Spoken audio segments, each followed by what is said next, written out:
A Stoic response to bad news. There's actually a multitude of articles that are about a Stoic response to, and I thought, well, let's actually begin with bad news, because often it is the case that if there is bad news, then we are just fucked and whatnot. And the thing is, I don't know. I totally believe that Stoicism really helped me to kind of also, put this a bit more into perspective and, to see things a little clearer sometimes, and a little bit better sometimes, I guess, and I would say. And yeah, this is also why I really am looking forward to going through this, because I assume and hope that there's going to be some things that I don't already know about. And so yeah, and by the way, I've actually started reading meditations, and I'm also very looking forward to just going ahead today, because I think today is going to be a little bit more of a relaxed day, and it's beautiful weather, so I hope that I'm going to spend a bit time outside, or at least on my balcony, which is also pretty nice and pretty great, and having good food and having good things, it is amazing. So let's see. And there is a quote by Marcus Aurelius: "The art of living is more like wrestling than dancing, because an artful life requires being prepared to meet and withstand sudden and unexpected attacks. Life can knock us on our ass, can't it? Just out of nowhere, our legs are suddenly in the air and we are on the ground. An email from our investors, they are pulling out. A phone call from your wife, your place has burned down. The specifics vary from each one of us, but in a second, your whole life changes. How do you respond, and how do you carry on? Step 1, get control of yourself. We must steady our nerves and take hold of any extreme emotions like anger, fear, or resentment. Replace them with grace. The modern-day Stoic and philosopher Nassim Taleb would write that in some moments we are only left with one solution: dignity in the face of the unthinkable. As he would advise, and this is a quote now, start stressing personal elegance at your next misfortune. Try not to blame others for your fate, even if they deserve blame. Never exhibit self-pity. Do not complain. The only article Lady Fortuna has no control over is your behavior." Very interesting, Lady Fortuna. This is from actually, I don't know if it is a screenplay, if you call it like that, but it is something. I don't remember, but it is something. The first qualification of a general is a cool hat. Napoleon once said so too for the Stoic. Yes, indeed, because if we are just angry or tempered or whatever, we tend to make really bad decisions, and this is not something that's that nice. Step 2, focus on what you're going to do about the bad news. What happened, happened. Now the question is, what are you going to do about it? The great astronaut Chris Hadfield would say, "I know that this is dangerous, but there are 6 things that I could do right now, all of which will help make things better. And it's worth remembering too, there is no problem so bad that you can't make it worse." Also, and it is definitely the case. The Greeks had a word for this, apatheia, or apatheia. It's a kind of calm equanimity that comes with the absence of irrational or extreme emotions. Not the loss of feeling altogether, just the loss of the harmful, unhelpful kind.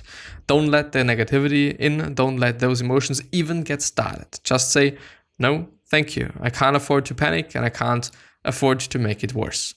The student of Stoic philosophy learns many things, but the first and the most important, don't make hard things harder by losing your cool or losing your temper. And this is definitely the case. As I said, if we are in a bad mood, we tend to make really, really, really poor decisions. And also, this is one of the reasons why actually, sleeping a night or just waiting a bit till you actually make the decision is advisable often. And even though I've also seen this happening in a quote bad thing, yeah, because sometimes I feel like, and this is especially the case in the evening, okay, I'm just gonna do something. It might have actually also been the case for the podcast. I don't know if I've started it in the evening. I actually would have to look that up. But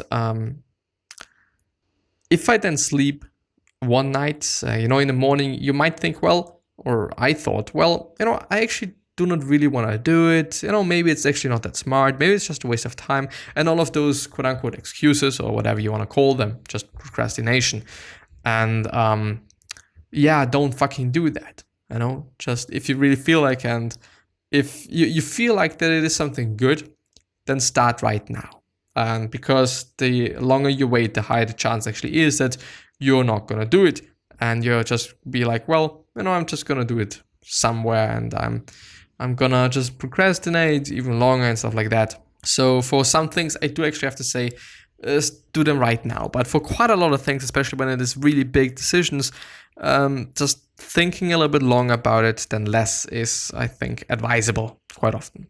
Step 3, look for some good in the situation. Viktor Frankl, when he lost nearly everyone he loved in the Holocaust, was able to find solace in the fact that they were spared the pain that he felt, that they did not have to live through the horrors he faced. This is only a small consolation, of course, but small is better than nothing. Think of Seneca here. A good person dies events with his own color and turns whatever happens to his own benefit. The great philosopher Nietzsche's recipe for greatness was the phrase amor fati.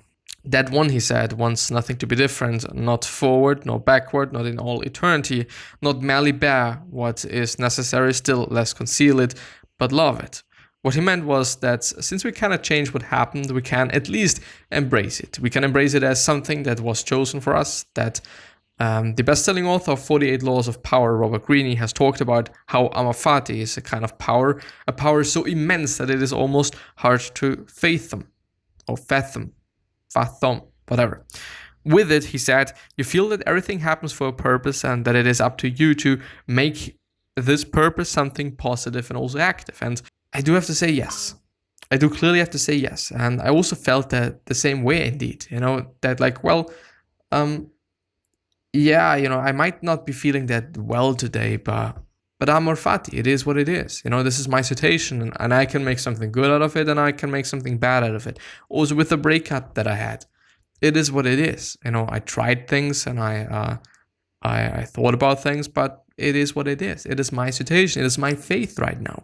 Maybe after a year, I'm going to be like, well, this has been one of the best things that ever happened to me.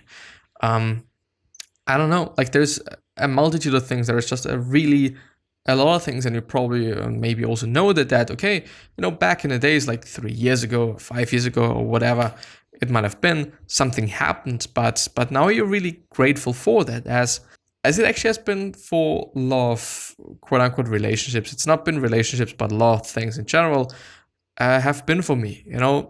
I do like to call it a storm. All of these bad times that I had to go through, which quite all of them had something to do with me being or feeling in love with somebody or just feeling something. I call them storms, just because of a motivational speech that I've been listening to just endlessly during that time. Which I, by the way, think that is one of the most incredible things you can do. Listening to the exact same speech your whole day long. And I guess that I'm also going to just do this right now and do this today. It's probably going to be something around amor fati. Maybe I actually can find something. Maybe I'm actually going to do one on my own, because it would actually be kind of great, I guess. Anyway, after you went through the storm, you're probably not going to be the same person as you have been. And you're probably going to be a better person than you've been. And you're probably going to like yourself actually quite more or quite a lot after the storm, after you've went through the storm. Of course, if you're in the storm, it is not nice. And just having a breakup and feeling heartbroken, all of these things, they hurt. They really hurt. It hurts more than just quite a lot of things. And yeah, before the storm, of course, you're going to be feared. Before the storm, especially if you know how it feels, you're going to be feared that everything is going to be fucked and everything is going to be bad. And of course, I have to say that I'm still a little bit in the storm, a bit. I'm not fully out of the storm, but I know, and I have to just calm down a bit. I'm sorry. After the storm, we are going to be amazing. After the storm is going to be great. After the storm has always been great. After the storm, I think I've actually started a podcast. One of the greatest things that I've done up to this point in my life, I guess. Really, indeed. But yeah. So go through the storm. Sit through the storm. Sometimes we can't move, but we can sit down and let the storm pass by. Sometimes we can't move that much. Sometimes we just need to stay calm. We need to stay in the place we are and wait wait a little bit of time. Who knows how big the storm is? Probably the storm is not as big as it seems, but it is going to be fine. The Stoics were not only familiar with this attitude, but they embraced it. 2,000 years ago, written in his own personal journal, which would become known as Meditations, Emperor Marcus Aurelius would say, "A blazing fire makes flame and brightness out of everything that is thrown into it." Another Stoic, Epictetus, who as a crippled slave has faced adversity after adversity, echoed the same. Do not seek for things to happen the way you want them to. Rather, wish that what happens the way it happens. Then you will be happy. It is why amor fati is the Stoic mindset that you take on for making the best out of anything that happens. Treating each day, each and every moment, no matter how challenging, as something to be embraced, not avoided. To not only be okay with it, but love it and be better for it, so that like oxygen to a fire, obstacles and adversity become fuel for your potential. Remember that the Stoics actually practice mental preparation for future disasters so that bad news will not hurt so much in the future. Which, by the way, has nothing to do with being negative. I do want to point that out. Nothing happens to the wise man against his expectation, Seneca wrote to a friend. Why? Because he engaged in the Stoic practice of premeditatio malorum. Premeditation of evils. Premeditatio malorum. I see. It is a simple exercise that asks you to visualize all the things that can and will go wrong. A writer like Seneca would begin by reviewing or rehearsing his plans, say to take a trip, and then in his head or in writing, he would go over the things that could go wrong or prevent it from happening. A storm could arise, funny thing. The captain could fall ill. The ship could be attacked by pirates. Let us dig in and be prepared for this point forward. The specifics of the attacks might be unknowable, but that they are coming, well, you're on notice. And I do want to just make my exercise a little bit public, I guess. What could go wrong? I'm not feeling that good today, so I could fall ill, which could keep me from going to a very, very, very important event that is going to be in quite a week. I could die today because of whatever reason. I could be stung by some animal, by some bee in my throat, and it kind of kills me. I could get, and it is actually fear me. I'm not gonna lie. All these things that I talk about, they are fucking fear. I could get corona. I hope not. I could, because of whatever reasons. Numbers get up and numbers rise a bit. At this point in time, I could just, lose limbs. I could, because of whatever reason. I could blinden. Yeah, a lot of things that I really don't wish for myself, but they would fuck myself. And I do think that it is also just making you more grateful that you think about these. When you think about these things and then you realize, okay, you have them, you're not in this position, so everything is quite nice, everything is quite fine, everything is quite good. And then when you are in a position, amor fati, it is what it is, Maybe you should die right now. Maybe, I just don't want you to die. Really not. But it just makes everything feel easier. Makes everything feel better. Maybe I'm supposed to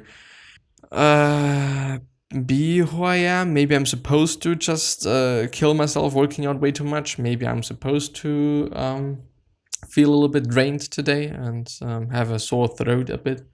Maybe I'm supposed to stay a bit at home today, and rest and recover and enjoy my time. Maybe I'm supposed to, whatever. It just makes everything a little bit easier and lighter, and it's amor fati. It is what it is. I do not want to go. I don't want to die. But remembering that if this is my situation and I can make something good out of it, can make something bad out of it. This is a really big one for me. But yeah, with that being said, I wish you best health, happiness, and also success, and also hope that you're going to remind yourself and you're going to be remembered, which basically means your legacy, and basically means just being a nice person and then being remembered as a nice person, which is a pretty fucking cool thing. 3 other questions that I have of you are, Why are you here? What are you trying to change? And what is bothering you the most? These 3 questions are hopefully going to show you your purpose and maybe even a business idea, which is also pretty cool. The last question that I have for you is, what could you particularly say to another person that is really going to change their life? And yeah, because we all can say something, we all can do something, and it is amazing that we can do so. So yeah, I wish you the best, and I'm hopefully going to see you next time. So bye-bye.